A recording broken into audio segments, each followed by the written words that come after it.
कच्चा चिट्ठा में बड़ी खबर चीन से सामने आ रही है। मालदीव के राष्ट्रपति बीजिंग पहुंच गए हैं। बीजिंग पहुंचकर गिड़गिड़ाए, मौजूद चीन से मांगी माफी, पर्यटकों की भीख। पाकिस्तान और श्रीलंका की तरह चीन मालदीव को भी अपने कर्ज वाले जाल में फंसाने लगा है और उसके मोहरे बने हैं मालदीव के राष्ट्रपति मोहम्मद मुइज़ू। तो ये बड़ी खबर आप तक पहुंचा रहे हैं, किस तरह से गिड़गिड़ाते हुए यहां पर नजर आए हैं। मालदीव में भी हारेगा चीन। जी हां, बिल्कुल सही सुना आपने। मालदीव में चीन की एक नहीं चलने वाली है। भारत से विवाद होने के बाद मालदीव में राष्ट्रपति मुइज़ू के खिलाफ अविश्वास प्रस्ताव लाने की अब मांग भी उठने लगी है। नए नवेले राष्ट्रपति की कुर्सी डोलने लगी है। कुर्सी बचाने के लिए वो चीन के दर पर नाक रगड़ने तक पहुंच गए।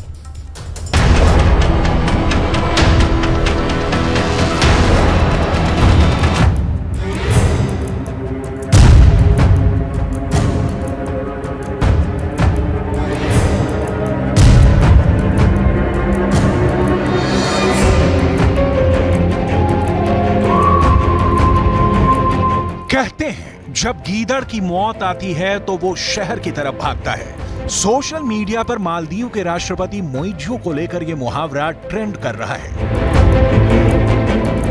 भारत से विवाद के बाद मालदीव के राष्ट्रपति मुइज़ू चीन पहुंचे हुए हैं। वहीं मालदीव में उनके खिलाफ अविश्वास प्रस्ताव की तैयारी हो रही है। कुल मिलाकर भारत से विवाद के बाद अपने घर में घिर गए हैं मालदीव के राष्ट्रपति। प्रधानमंत्री नरेंद्र मोदी पर अपमानजनक टिप्पणी करना मालदीव की सरकार को काफी भारी पड़ता नजर आ रहा है। मालदीव सरकार टिप्पणी करने वाले अपने तीनों नेताओं को सस्पेंड कर चुकी है, मगर भारत के सख्त रुख से मालदीव की सरकार के सिर पर संकट के बादल मंडरा रहे हैं। वहां सरकार गिरने के आसार दिख रहे हैं, क्योंकि मालदीव में विपक्ष राष्ट्रपति मोहम्मद मुइज़ू को सत्ता से बेदखल करने की मांग कर रहा है। मालदीव के सांसद अली अजीम ने सोशल मीडिया प्लेटफॉर्म एक्स पर सरेआम सरकार के खिलाफ अविश्वास प्रस्ताव लाने की मांग की है। उन्होंने लिखा कि मालदीव के राष्ट्रपति मोहम्मद मुइज़ू को उनके पद से हटाने के लिए कदम उठाए जाने चाहिए। यानी भारत विरोधी कदम उठाकर मालदीव की सरकार ही खतरे में पड़ गई है। मालदीव के पूर्व खेल मंत्री अहमद महलूफ ने कहा है कि भारत के बॉयकॉट का मालदीव की अर्थव्यवस्था पर गहरा असर पड़ेगा। मुझे चिंता है कि हमें दोनों देशों के बीच विवाद का खामियाजा भुगतना मुश्किल होगा।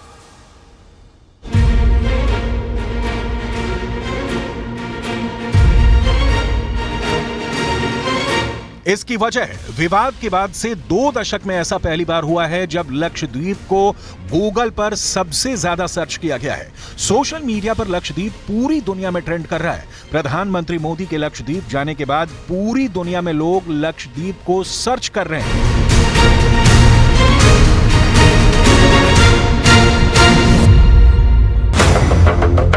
इस पूरे विवाद पर न्यूज 18 इंडिया ने लक्षद्वीप के प्रशासक प्रफुल्ल पटेल से बात की। उन्होंने लक्षद्वीप का दौरा करने के लिए प्रधानमंत्री की जमकर तारीफ तो की ही, ये भी कहा कि लक्षद्वीप पर्यटकों का स्वागत करने के लिए तैयार है।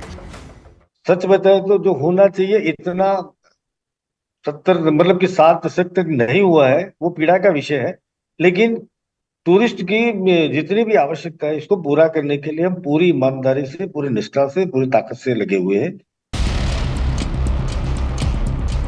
वहीं प्रधानमंत्री नरेंद्र मोदी की ये तस्वीरें मालदीव के घर घर में देखी जा रही हैं। मालदीव की सत्ता के गलियारे से लेकर आम लोगों के बीच बस इन्हीं तस्वीरों की चर्चा है। वजह है भारत में चल रहे बॉयकॉट मालदीव का कैंपेन। अभिनेता अमिताभ बच्चन से लेकर क्रिकेटर सचिन तेंदुलकर तक मालदीव के खिलाफ पोस्ट कर चुके हैं। भारत और प्रधानमंत्री नरेंद्र मोदी के खिलाफ सोशल मीडिया प्लेटफॉर्म पर मालदीव के मंत्रियों की अपमानजनक टिप्पणियों की Maldives association of tourism industry ने कड़ी निंदा की है। एसोसिएशन का कहना है कि ऐसी टिप्पणियों की निंदा करते हैं क्योंकि हमेशा मुसीबत के वक्त भारत मालदीव के बचाव में सबसे आगे रहता है। इस बीच न्यूज 18 को सूत्रों के हवाले से बड़ी जानकारी मिली है। हमारे सूत्र बताते हैं कि मालदीव की सरकार कट्टरपंथियों के दबाव में भारत विरोधी स्टैंड ले रही है। दरअसल मालदीव के कई ऐसे नेता हैं जो ड्रग डीलरों और कट्टरपंथी गुटों से फंडिंग ले रहे हैं। ये कट्टरपंथी गुट भारत से नफरत करते हैं, लिहाजा इन्हें खुश करने के लिए मालदीव की सरकार ऐसे कदम उठा रही है जो भारत विरोधी है। इस विवाद का एक सिरा चीन से भी जुड़ता है। मालदीव के राष्ट्रपति मौजूद जब सत्ता पर काबिज हुए थे तो वह इस नारे के साथ आए थे, इंडिया आउट। उन्होंने कसम खाई थी कि मालदीव से भारत के सैनिकों को वह वापस भेजेंगे और इस पूरी कवायद के पीछे मास्टरमाइंड चीन को माना जा रहा है। भारत और मालदीव का रिश्ता ऐतिहासिक रहा है। दोनों देशों के बीच का संबंध इतना गहरा रहा है कि मालदीव में नया राष्ट्रपति अपनी पहली विदेश यात्रा में भारत आता था। लेकिन मोहम्मद मोइजू अभी चीन में है, चीन के सामने नतमस्तक है। सवाल है, क्या श्रीलंका और पाकिस्तान के बाद अब मालदीव चीन का नया शिकार बनने वाला है? चीन के कर्ज जाल में फंसकर पाकिस्तान पूरी तरह से कंगाल हो चुका है। चीन के कर्ज जाल में फंसकर श्रीलंका आर्थिक तौर पर बर्बाद हो चुका है और अब उसी राह पर मालदीव है। कर्ज का दाना फेंककर कैसे मालदीव को भी ड्रैगन अपने खूनी जबड़े में फंसाने की तैयारी में है, इसका कच्चा चिट्ठा हम आगे खोलेंगे। उससे पहले आइए ये जानते हैं कि कैसे मालदीव में कट्टरपंथियों का दबदबा बढ़ता जा रहा है। न्यूज 18 की इन्वेस्टिगेशन में मालदीव के बारे में बड़ा पर्दाफाश हुआ है। खुफिया रिपोर्ट्स के मुताबिक मालदीव की बनी नई सरकार और यहाँ के राष्ट्रपति कट्टरपंथियों के हाथों की कठपुतली बन चुके हैं और बैकडोर से सरकार पर पूरा कंट्रोल इन्हीं कट्टरपंथियों का है। यह रिपोर्ट सामने आई है कि मालदीव के राष्ट्रपति ने कट्टरपंथी संगठनों से ये वादा किया था कि वो हर हाल में भारत को मालदीव से आउट करके ही दम लेंगे और इसी एजेंडे को पूरा करने के लिए मालदीव की जेलों के जरिए आतंकियों और ड्रग तस्करों का नेटवर्क मजबूत किया गया है।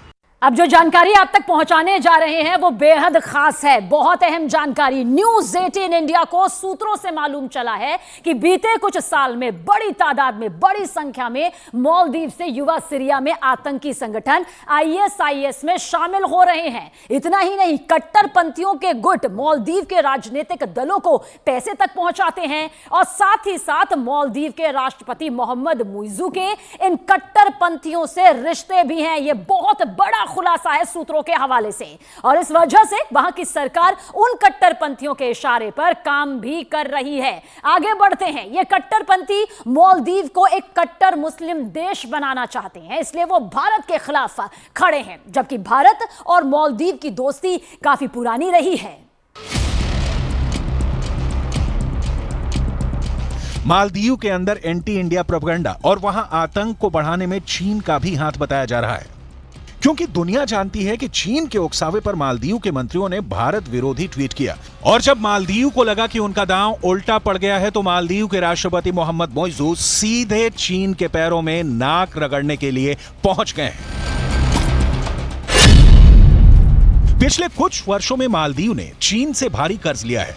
आंकड़ों के मुताबिक फिलहाल मालदीव की GDP का करीब 6.5 बिलियन अमेरिकी डॉलर है, जबकि मालदीव के बजट का करीब 10% हिस्सा चीन का कर्ज चुकाने में चला जाता है। भविष्य में अगर कर्ज समय पर नहीं वापस हुए तो मालदीव के आइलैंड भी चीन के हाथों में जा सकते हैं।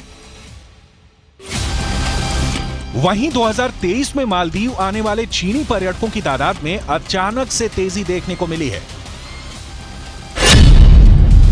2022 में मालदीव पहुंचने वाले टूरिस्टों में चाइनीज 27वें नंबर पर थे, जो 2023 में अचानक से तीसरे नंबर पर पहुंच गए हैं।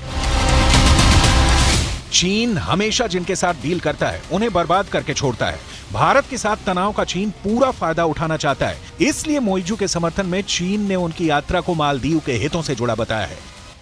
लेकिन पूरी दुनिया जानती है कि अगर भारत के लोगों ने मालदीव से मुंह मोड़ लिया तो उसका बैंड बच जाएगा। मालदीव की अर्थव्यवस्था में पर्यटन की हिस्सेदारी बहुत अधिक है। वहां GDP का करीब 28% हिस्सा टूरिज्म का है और आंकड़े बताते हैं कि मालदीव की सैर करने के लिए सबसे अधिक सैलानी भारत से ही जाते हैं। पर्यटक सैलानी किसी भी देश की अर्थव्यवस्था का सबसे मजबूत हिस्सा माने जाते हैं। ये वो सैलानी होते हैं जो किसी भी देश के विकास में अपनी महत्वपूर्ण भूमिका निभाते हैं। इसका जिक्र करना इसलिए जरूरी हो जाता है क्योंकि ये आंकड़े बताएंगे कि किस तरह से मालदीव जाने वाले सैलानियों की संख्या बढ़ी। लेकिन जो विवाद इन दिनों सामने आया है, जिस तरह से मालदीव ने अपना ये बयान यहां पर सामने रखा, उनके मंत्रियों के जरिए बयान रखा गया, उसके बाद अब यही कहा जा रहा है कि मालदीव की तरफ न रुख किया जाए। आम से लेकर खास में गुस्सा है। आंकड़े देख लीजिए, साल 2020 में 63,000 ऐसे सैलानी रहे, भारतीय सैलानी, जो कि मालदीव में गए। इसके अलावा साल 2021 में यह आंकड़ा देखिए, 63,000 से बढ़कर 2,91,000 तक पहुंच जाता है। कोई छोटा आंकड़ा नहीं है। मालदीव की तरफ रुख करने वाले सैलानियों की जो संख्या है वो लाखों तक पहुंच जाती है। साल 2022 आप देखिए, 2,41,000 सैलानी मालदीव जाते हैं, लेकिन जिस तरह का बयान उनके मंत्रियों के जरिए सामने आया है, अब इतनी तो यहां पर तस्वीर तय नजर आती है कि हालत आगे खस्ता हो सकती है। अब साल 2023 यानी कि जो गया हुआ साल है, उसमें देखिए 2,09,198 जो सैलानी हैं वो मालदीव की तरफ रुख करते हैं भारत की तरफ से। लेकिन अब ये पूरा विवाद जो सामने है, इसका खामियाजा मालदीव को, उसकी अर्थव्यवस्था को पर्यटन के लिहाज से भुगतना पड़ेगा। ऐसे में अगर भारत मुंह फेरता है या भारत के लोग यहां जाना बंद कर दें तो मालदीव में आर्थिक संकट गहरा हो जाएगा। इसका मालदीव को आर्थिक तौर पर भारी नुकसान उठाना पड़ेगा। रही बात भारत के साथ मालदीव के व्यापार की, तो साल 2023 में भारत ने मालदीव से जहां 41.02 करोड़ डॉलर का निर्यात किया था, वहीं 61.9 लाख डॉलर का आयात किया था। 2022 में निर्यात का आंकड़ा 49.54 करोड़ डॉलर का था, जबकि आयात का आंकड़ा 61.9 लाख डॉलर का था। मालदीव की अर्थव्यवस्था में भारत का बड़ा योगदान है और कई चीजों को लेकर वो पूरी तरह से भारत पर निर्भर है। लेकिन मालदीव में चीन समर्थित सरकार के सत्ता में आने के बाद से भारत के साथ उसके रिश्तों में काफी तनाव आ गया है। आइए अब आपको तफसील से बताते हैं कि ये पूरा मसला है क्या और आखिर शुरू कैसे हुआ। दरअसल प्रधानमंत्री नरेंद्र मोदी लक्षद्वीप के दौरे पर जाते हैं और वहां से अपनी एक शानदार तस्वीरें जो हैं वो यहां पर उनके जरिए भारत के लोगों के लिए साझा की जाती है कि देखिए लक्षद्वीप आखिर कितना खूबसूरत है, कितनी भव्यता अपने में लिए हुए है। पीएम मोदी की तस्वीरों ने लक्षद्वीप के मालदीव से बेहतर होने की जो चर्चा है वो वहां पर तेज हो जाती है, यानी कि लोग आपस में इस बात को लेकर चर्चा करने लग जाते हैं कि मालदीव से भी ज्यादा खूबसूरत देखिए किस तरह से लक्षद्वीप है। मंत्री मरियम शूना ने प्रधानमंत्री नरेंद्र मोदी पर आपत्तिजनक इस तस्वीर को देखने के बाद वो कर देती है, उनकी तरफ से ट्वीट आता है, जिसके बाद घमासान यहां पर मच जाता है। और मंत्री मालशा शरीफ ने भी प्रधानमंत्री नरेंद्र मोदी पर अपमानजनक पोस्ट यहां पर उनके जरिए भी कर दिया जाता है। मंत्री अब्दुल्ला मेजूम माजिद ने भी भारत का मजाक इस तस्वीर के सामने आने के बाद उड़ाया, जिसके बाद यह पूरा विवाद पूरी तरह से यहां पर फैल जाता है। और देखिए भारत की तरफ से कदम जो उठाए जाते हैं उसके बाद मालदीव जो है वो यहां पर झुका नजर आता है। अपने तीनों ही डिप्टी मंत्रियों को उनके जरिए बर्खास्त कर दिया जाता है, निष्कासित कर दिया जाता है। विवाद बेकाबू होता नजर आया तो डैमेज कंट्रोल के लिए मालदीव सरकार ने अपने तीनों मंत्रियों को सस्पेंड कर दिया। लेकिन भारत विरोध के खिलाफ मालदीव में हंगामा ऐसे बरपा है कि अब बात मालदीव के राष्ट्रपति के खिलाफ अविश्वास प्रस्ताव तक पहुंच गई है।